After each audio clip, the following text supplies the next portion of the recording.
Assalamualaikum warahmatullahi wabarakatuh. Anak-anakku yang hebat, yang luar biasa, pada kesempatan kali ini kita akan melanjutkan tentang aritmetika sosial pada buku siswa halaman 77, tepatnya kegiatan 6.2, yaitu tentang bunga tunggal. Untuk memahami tentang bunga tunggal, mari kita pelajari permasalahan berikut ini. Pak Rudi berencana membangun usaha produksi sepatu di daerah Tanggulangin, Sidoarjo. Untuk memenuhi kebutuhan modalnya, Pak Rudi berencana meminjam uang sebesar 200 juta rupiah dengan jangka waktu peminjaman selama 1 tahun. Ada 2 bank yang menawarkan bantuan modal kepada Pak Rudi. Bank yang pertama memberikan bunga sebesar 20% per tahun. Kemudian bank kedua memberikan bunga sebesar 2% per bulan. Nah, dalam hal ini Pak Rudi harus pandai memutuskan apakah meminjam pada bank yang pertama dengan bunga 20% per tahun, ataukah meminjam pada bank yang kedua dengan bunga sebesar 2% per bulan. Maka untuk menentukan bank mana yang akan kita gunakan atau Pak Rudi gunakan harus dianalisis dulu. Yang pertama, pada bank yang nomor 1, bunganya 20% per tahun. Berarti di sini kita hitung bunganya. Bunga sama dengan 20 per 100. Ini 20% kali besar pinjamannya 200 juta. Jadi 200 juta.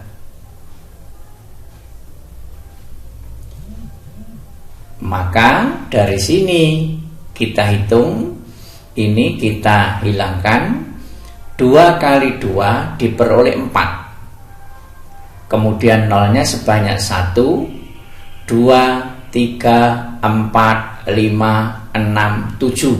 Sebanyak 7 karena yang ini bisa kita hilangkan. Berarti di sini 1, 2, 3, 4, 5, 6, 7. Berarti dalam 1 tahun bunga yang harus dibayar Pak Rudi adalah sebesar 40 juta.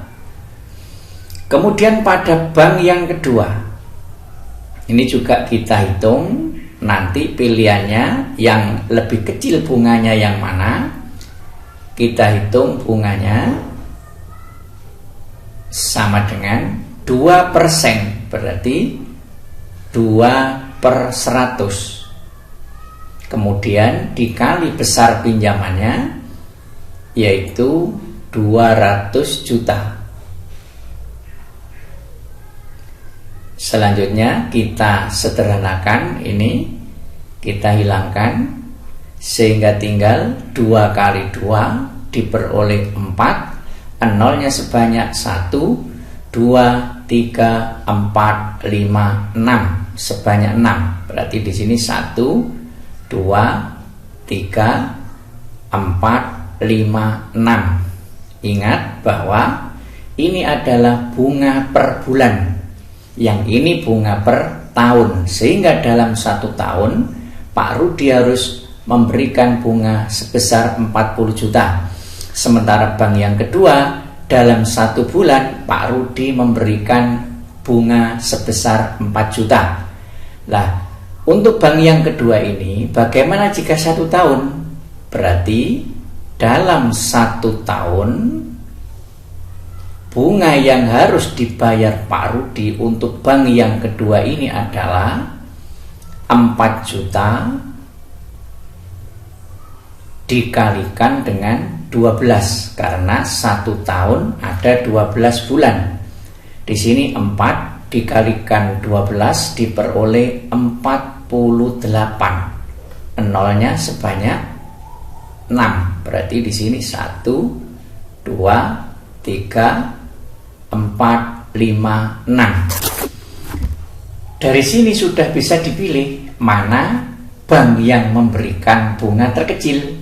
Ini bank 1 memberikan bunga 40 juta dalam 1 tahun. Bank yang kedua memberikan bunga 48 juta dalam 1 tahun. Berarti bunga yang ringan itu ada di bank yang pertama karena dalam 1 tahun bunganya sebesar 40 juta, sedangkan bank yang kedua dalam 1 tahun bunganya 48 juta. Dari sini kita dapat menyimpulkan bahwa uang yang harus dibayar oleh Pak Rudi seluruhnya dalam 1 tahun adalah besar pinjamannya yaitu 200 juta, kemudian ditambah dengan bunga yang harus dibayar yaitu 40 juta. Jika dijumlahkan maka diperoleh 240 juta.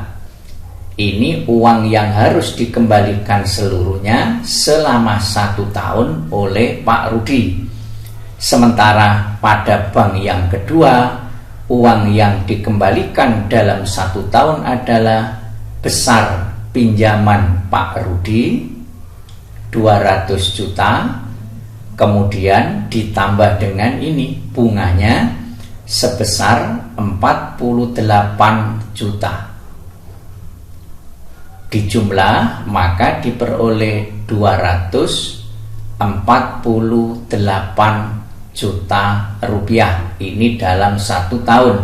Sehingga yang lebih menguntungkan adalah pinjam pada bank yang pertama hanya 240 juta dalam 1 tahun. Kemudian bank yang kedua itu sebesar 248 juta dalam 1 tahun. Dari permasalahan tadi kita bisa membuat kesimpulan.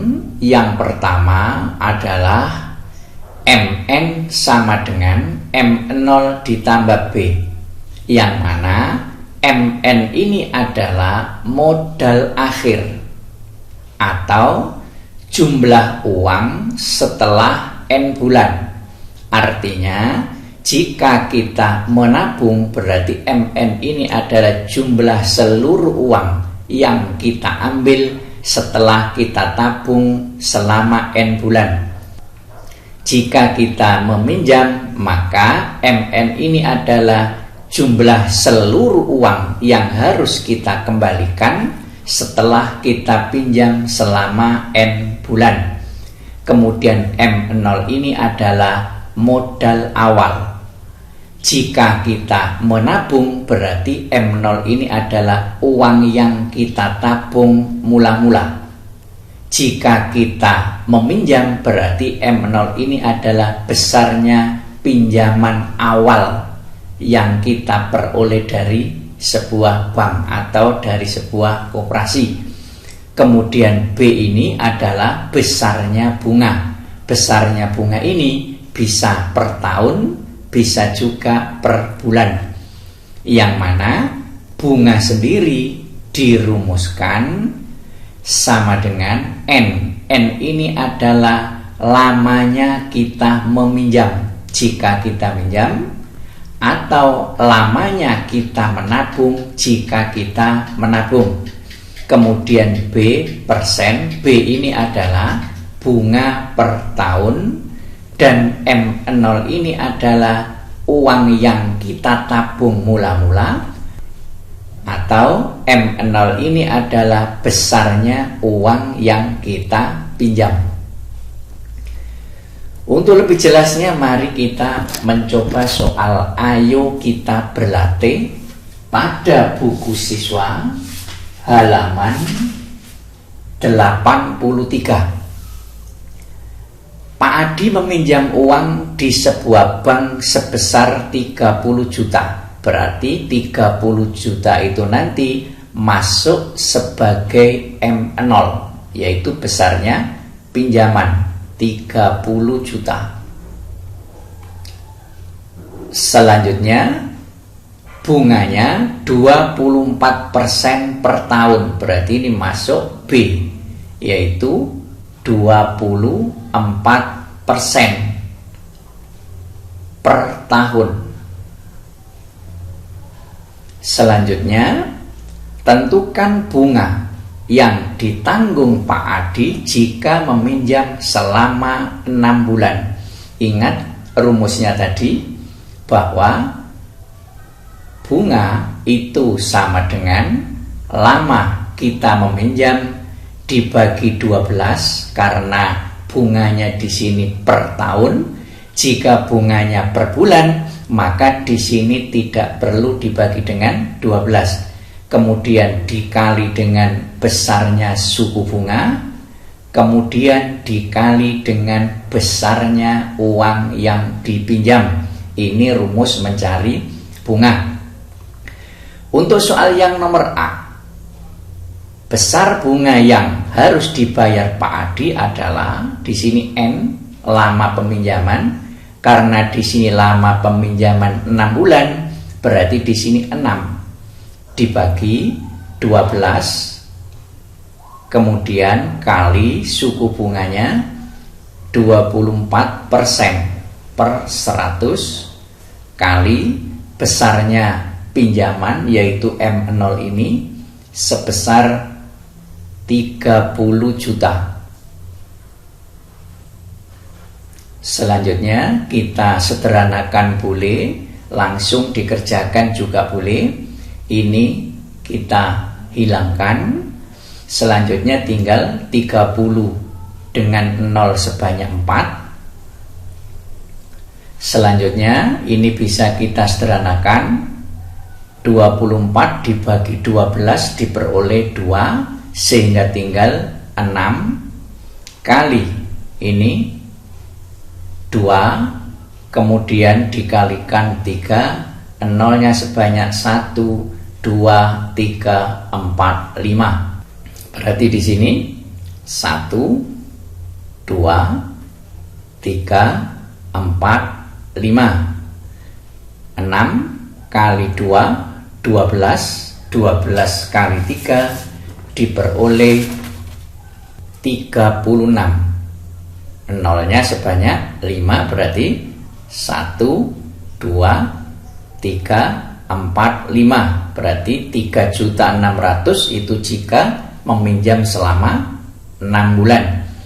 Yang nomor B, besar bunga yang harus dibayarkan Pak Adi jika meminjam selama 8 bulan. Berarti rumusnya tetap ini, N-nya diganti dengan 8. Berarti 8 dibagi 1 tahun kali besarnya suku bunga 24% dikalikan besarnya pinjaman 30 juta. Ini kita hilangkan, kemudian 24 dibagi 2 diperoleh 2, sehingga tinggal 8 dikalikan dengan ini 2 dikalikan dengan 3, nolnya tinggal sebanyak 5, 1, 2, 3, 4, 5, sehingga di sini besar bunga 8 kali 2 16, 16 kali 3 48, nolnya sebanyak 5, 1, 2, 3, 4, 5. Berarti jika meminjam selama 8 bulan, besar bunga yang harus dibayar adalah 4.800.000 rupiah. Selanjutnya soal yang nomor C, meminjam selama 12 bulan. Berarti besar bunga yang harus dibayar Pak Adi, bunga sama dengan ini N lama peminjam, berarti 12 bulan per ini 12 ini 1 tahun, kemudian dikalikan dengan suku bunga yaitu 24%, kemudian dikalikan dengan ini besar pinjaman yaitu 30 juta.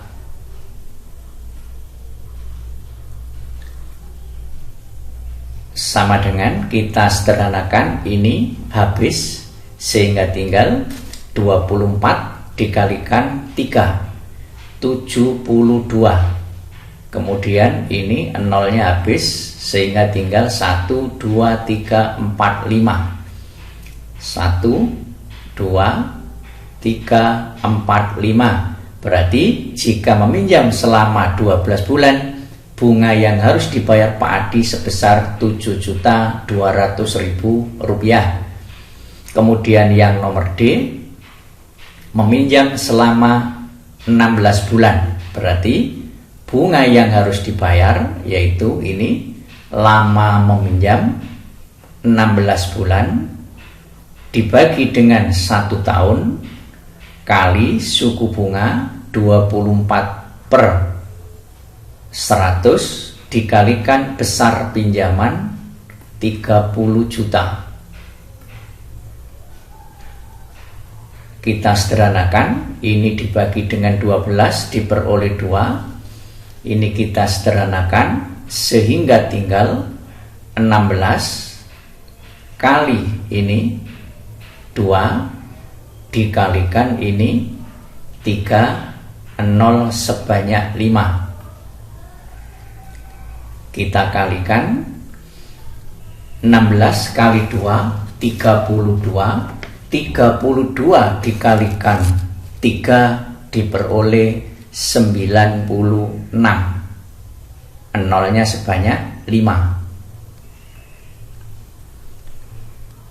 Sehingga jika Pak Adi meminjam selama 16 bulan, maka besar bunga yang harus dibayar adalah Rp9.600.000. Selanjutnya soal yang nomor E, meminjam selama 18 bulan.